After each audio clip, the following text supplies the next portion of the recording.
రుద్రతాండం శివయ్య కనిపించాడు, హనుమయ్య కనిపించాడు, నరసింహస్వామి కనిపించాడు. మొత్తం బాలయ్య విశ్వరూపం, ఉగ్ర స్వరూపం. అంతే, ఉగ్ర రూపం చూస్తారు మీరు బాలయ్య బాబుది.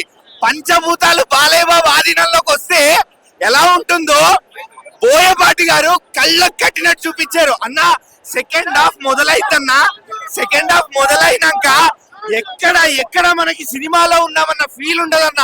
ఎక్కడ కూడా సినిమాలో ఉన్నామా, సినిమా చూస్తున్నామా, లేకపోతే ఆఘోరాల మధ్యలో తిరుగుతున్నామా, దైవ దర్శనానికి టెంపుల్ కి వెళ్ళామా, తీర్థయాత్రలో ఉన్నామా అన్న ఫీలింగ్ లో ఉంటామన్న. సెకండ్ హాఫ్ నా గుండెకాయ గొంతులో ఉంది, గొంతులో ఉంది, అంత బరువు ఉంది, గుండె బరువుగా అయిపోయింది. First time. ఇంకొకటి స్పెషల్ గా చెప్పాలి ఇది, ఎందుకు అంటే ఫస్ట్ టైం అన్న బోయపాటి గారి సినిమాలో ఏడుస్తామని ఎప్పుడు అనుకోలేదు నేను. బోయపాటి గారు ఏడిపించారు సినిమాలో అన్న. నాకు ఇప్పటికీ ఆ ఎమోషనల్ సీన్స్ ఇంకా గుండె భారీగా ఉంది. ఎందుకు అంటే అమ్మతో సెంటిమెంట్ పెట్టాడన్నా. మనకు ఆల్రెడీ ఫస్ట్ పార్ట్ లో చూసాం, కన్న కొడుకు అమ్మను వదిలేసి వెళ్ళిపోయాడు అని.